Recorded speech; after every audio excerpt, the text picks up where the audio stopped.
What's going on, guys? Welcome back to my channel. I am here with another episode of the Never Seen It series where I give you my thoughts and opinions about movies that I've never seen before in my entire life.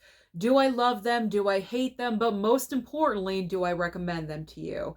Now, last month in November, I was focusing in on Criterion films because I thought that was a good movie watching theme for November because the Criterion sale was happening. But I have to say, I failed. I really failed my movie watching challenge because, as you guys can see from the thumbnail, I only watched about 10, only 10 Criterions. And the reason why is because in the month of November, there were so many review copies coming over from studios. Of course, I have to make those a priority so I could talk about them and post them. And so the Criterions kind of fell off to the wayside. I had about 30, so I could watch one every single day in November. That did not happen because I'm falling asleep earlier now these days, and sometimes I can only watch one movie per night. And when it was usually a review copy. So Criterion month, unfortunately, I failed. But there are 10 films that I watched for the first time that I do want to talk about. Now, my favorite of the entire stack, without question, of course, this movie stars Cary Grant. I love Cary Grant, you guys know this. It is Arsenic and Old Lace. If you want a different movie to watch on Halloween, because this film takes place on Halloween night, this is a great recommendation. I loved this movie. It is so hilarious, so outlandish. Now, the entire plot line of the movie, you have Cary Grant right here, who delivers a phenomenal performance in this film. He plays this guy that's kind of anti-marriage in his job, but he actually gets married right at the beginning of the film. And so he's kind of trying to keep that on the hush-hush. And then he goes over to see his two aunts, and they seem so sweet and so nice. But what he doesn't realize is that these two sweet women are killing people. And I'm not going to get into the details because I really want you to watch this movie. It is so good. There's so many outlandish characters in this film. They're in and out of the movie all the time. I was laughing my butt off during this entire movie. Cary Grant and his performance was just incredible.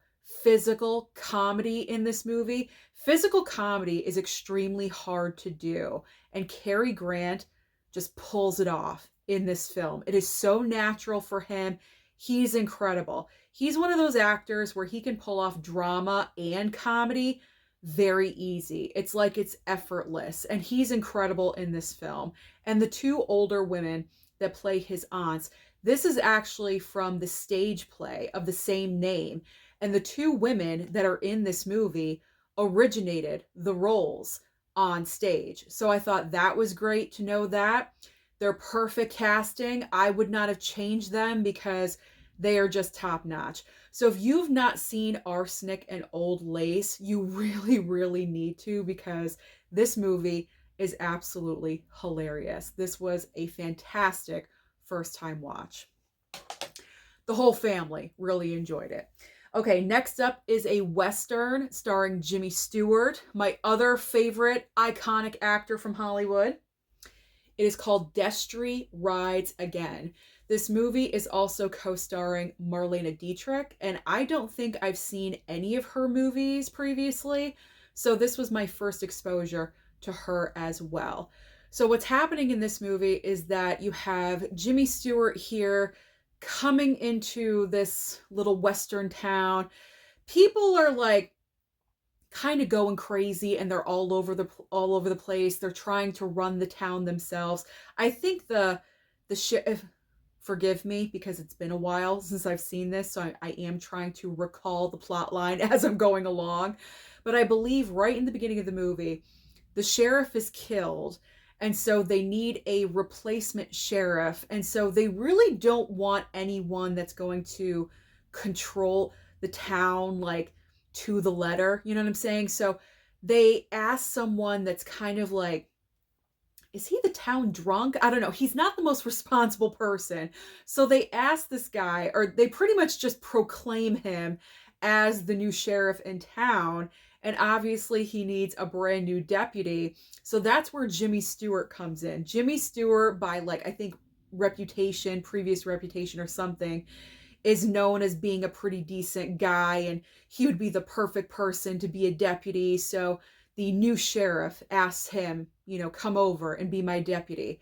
So he arrives in town, and everyone's expecting this guy to be, a gunslinger, and he's just all about, upholding the law. I mean, obviously he's about upholding the law, but in a more harsher way.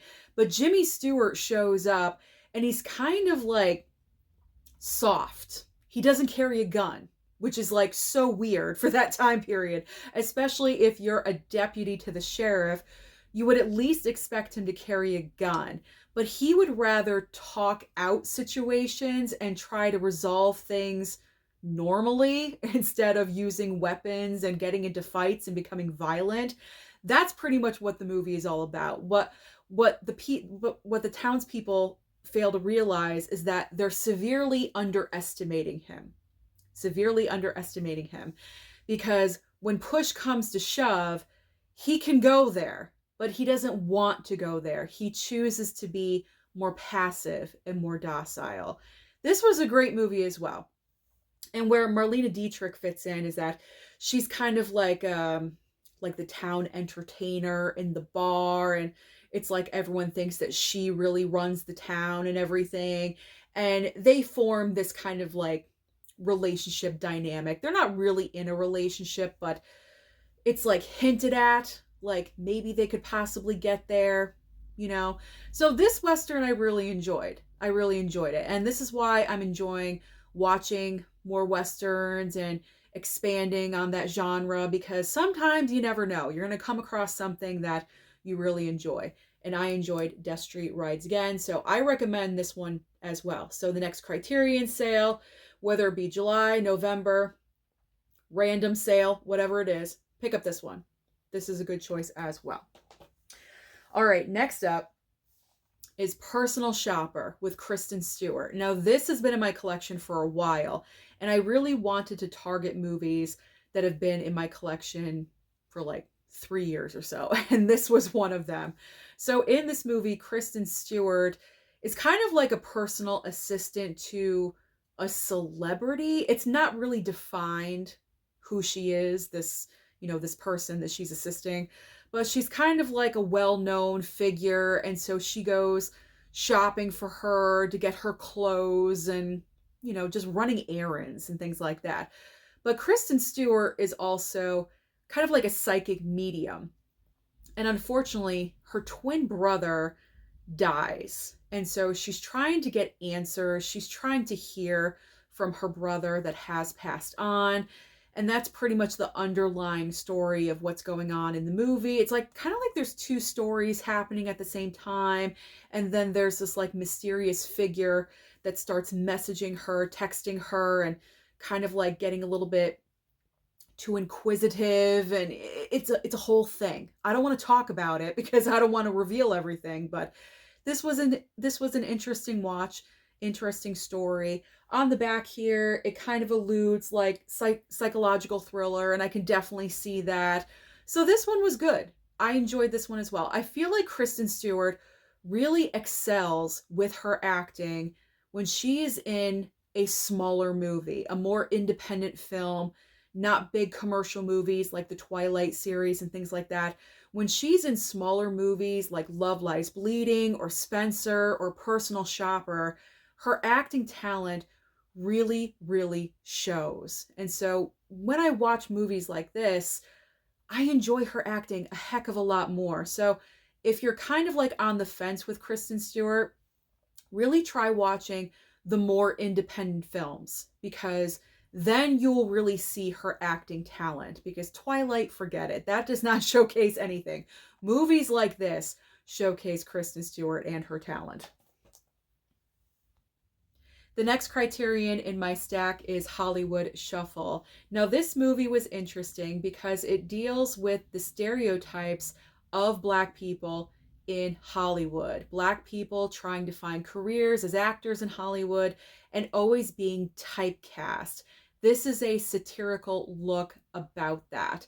And Robert Townsend, the way he wrote this and directed it, was just so brilliant and really ahead of its time, because let's be honest, it still exists in Hollywood.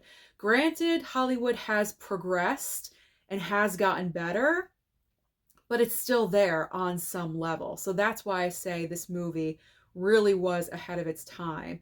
So Robert Townsend is the lead character. He's an actor and he really wants a lead part and he wants to succeed and he's just driven to be an actor. And he finally gets a leading role, but the part is just, everything it represents is so bad for Black people. So he's kind of torn. Do I keep this role or do I leave because of respect for myself and for Black culture? And so I just really love this movie. It was hilarious. Keenan Ivory Wayans is also in this movie. Did he co-write it? Yes, he co-wrote it. He co-wrote it as well. That's probably why it was so hilarious. I mean, these two co-writing a movie, funny. So there were a lot of funny moments, but like I said, nicely balanced with some serious moments as well. So if you haven't seen Hollywood Shuffle, I would recommend as well. There we go. All right, now we've got Scorsese, my man Scorsese with Mean Streets. So this one kind of caught me off guard just a little bit because you know how I love my mob films. Goodfellas is my favorite movie of all time. Obviously, Scorsese directed that movie. So I kind of thought Mean Streets would be along the lines of your typical mob movie like Goodfellas, Casino, you know, something like that. It kind of is, but it kind of isn't. Like, it didn't seem like a full-on mob film to me. It definitely had sort of that mentality, just a little. It's like a different version of a mob movie.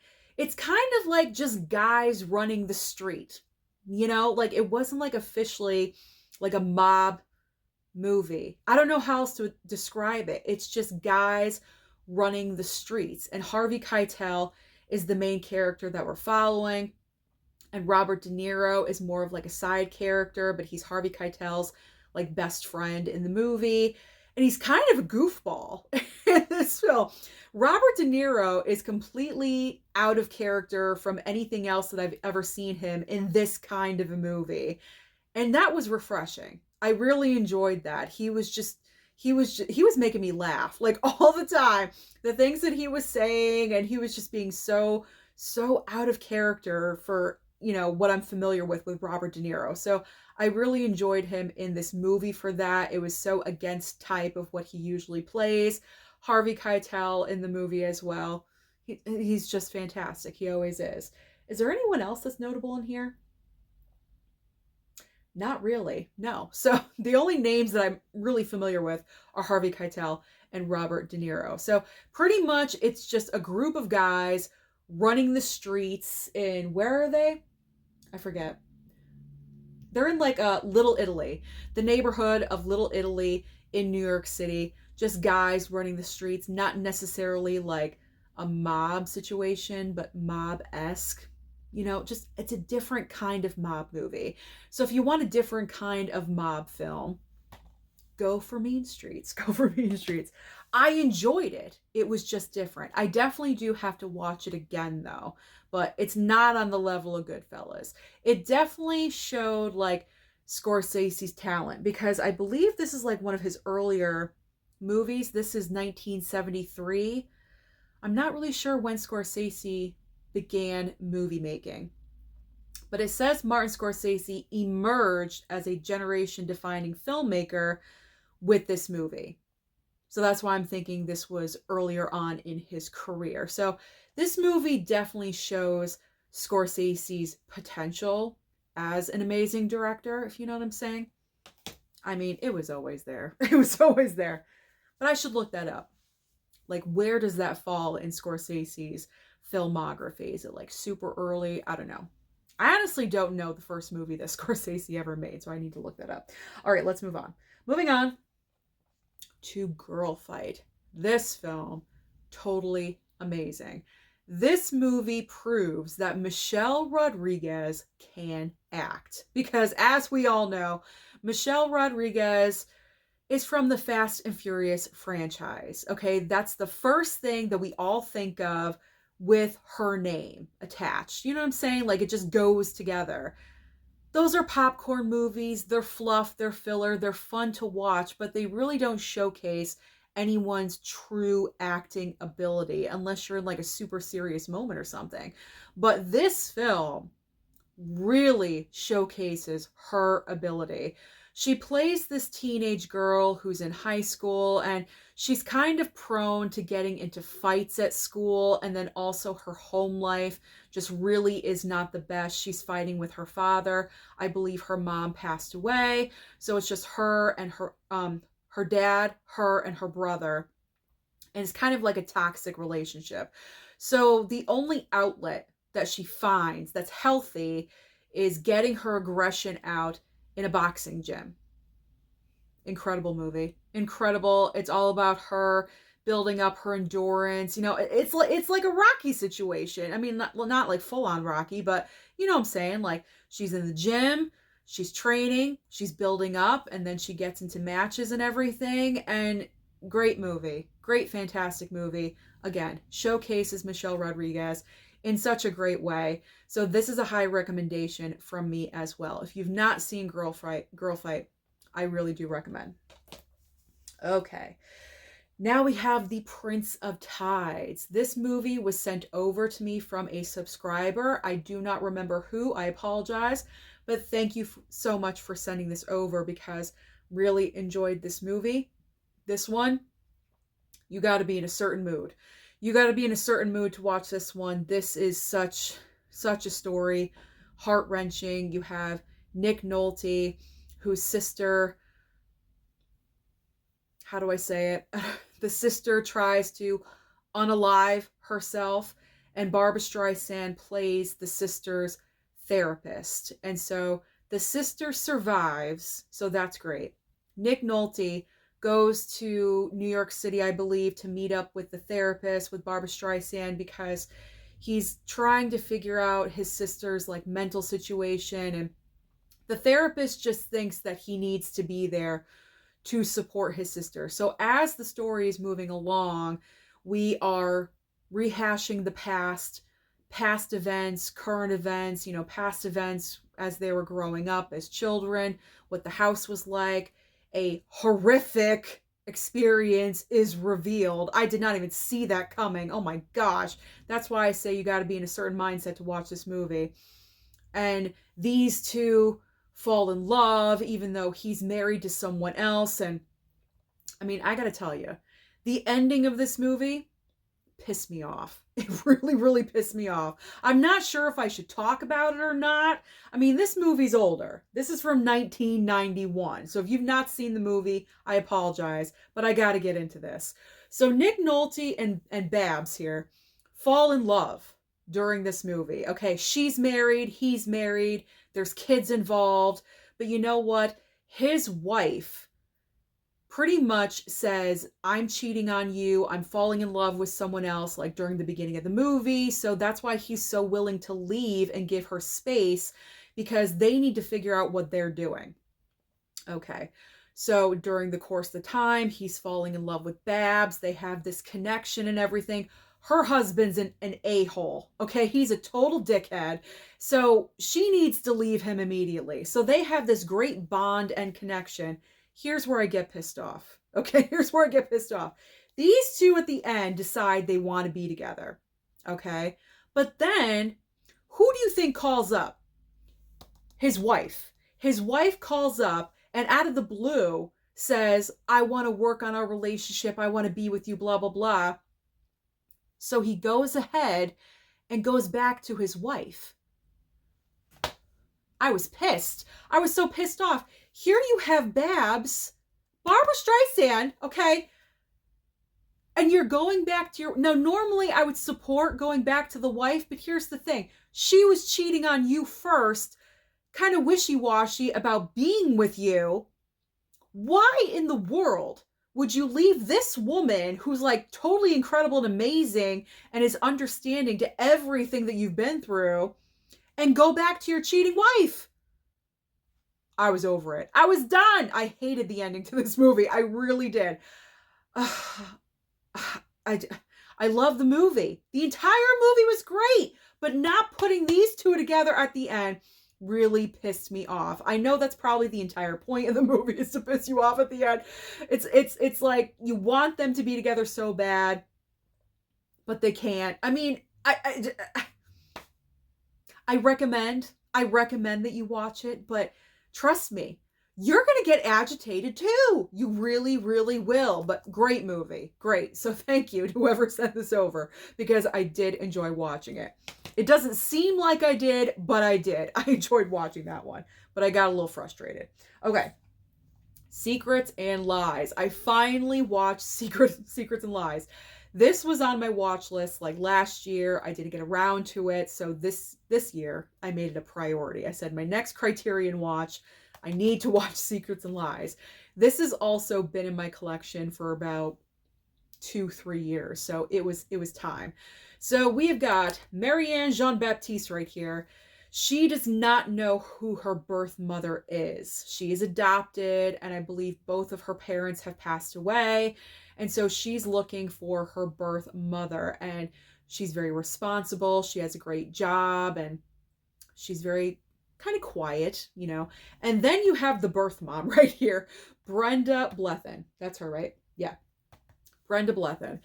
And she's kind of loud and obnoxious, and she doesn't really get along with her other daughter, and they have this very like push and pull relationship. It's not good, you know, it's kind of hostile. And so in this movie, Marianne Jean-Baptiste is looking for her birth mother, and it winds up being her. And it's all about them coming together, accepting each other. And I just found this very refreshing, because it wasn't about race. It wasn't about color. Like, yeah, it is about color on a level, but it wasn't like, I'm not accepting you because you're black or because you're white. You know, it was more like differences and getting to know each other and getting beyond those differences.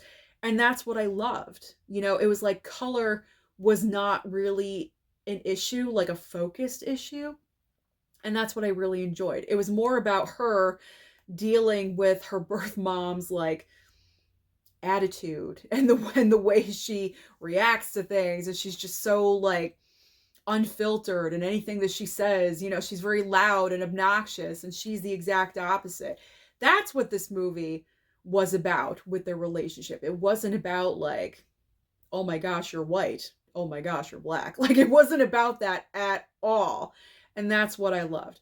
So Secrets and Lies, another great watch. Enjoyed this. Recommend. High recommendation. All right, now we've got Sex, Lies, and Videotape. So in this movie, we have Andie MacDowell right here.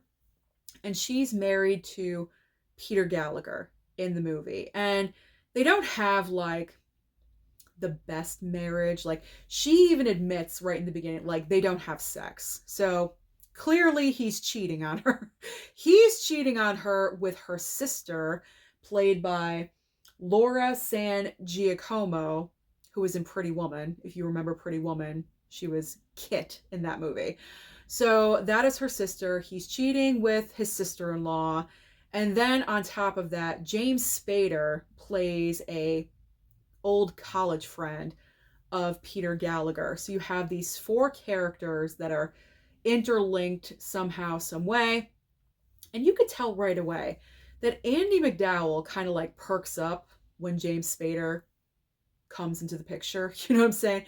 James Spader is very odd and weird in this movie. You know, there's something about him that is not quite right. And then when she's visiting him, he gets an apartment where they live, in town where they live. And so she goes over randomly just to visit and check in on him. And that's when she discovers his kind of like hobby, what he likes to do. And what James Spader's character likes to do is that he likes to videotape women talking about sex. They're not having sex, they're talking about sex. They're just having a very intimate dialogue and getting very, very detailed, very, very, very detailed about sexual experiences. And of course, she kind of like, oh, no, no. Like, I mean, she's not even having sex with her husband. So how do you think she reacts to this news? You know what I'm saying? Like, she leaves. She's like, this just turns her off. She doesn't want anything to do with it. And then she kind of comes around, and then her sister goes over there. It's like this whole thing. So I really enjoyed this movie. This was great. There were some moments that I called. I was like, oh, that's going to happen. This is going to happen. And I was correct. But very well done film. I enjoyed this one, and I'm happy that I finally watched it. So, recommendation. Again, I'm pretty much recommending everything. Because there's no bad movie in this pile. There really isn't. But this last film, I just wasn't like the biggest, hugest fan of, but it's not a bad movie. Just kind of disappointed. And it's Defending Your Life. So Albert Brooks and Meryl Streep are in this movie. And Albert Brooks, I believe he's all over this. He wrote it. He directed it. He's starring in it. So this is his passion project. I know he did that for a lot of his movies. But in this film, he plays a guy that is killed unexpectedly, has a car accident, I believe, or something. And, he dies instantly. So he goes to heaven and he goes to Judgment City. Yeah, I'm trying to remember. It's been a couple of weeks. He goes to Judgment City. And when he goes to Judgment City, what happens is there's a whole bunch of people in Judgment City. And pretty much, I'm trying to get this correct, you have to, the deceased must prove that they lived a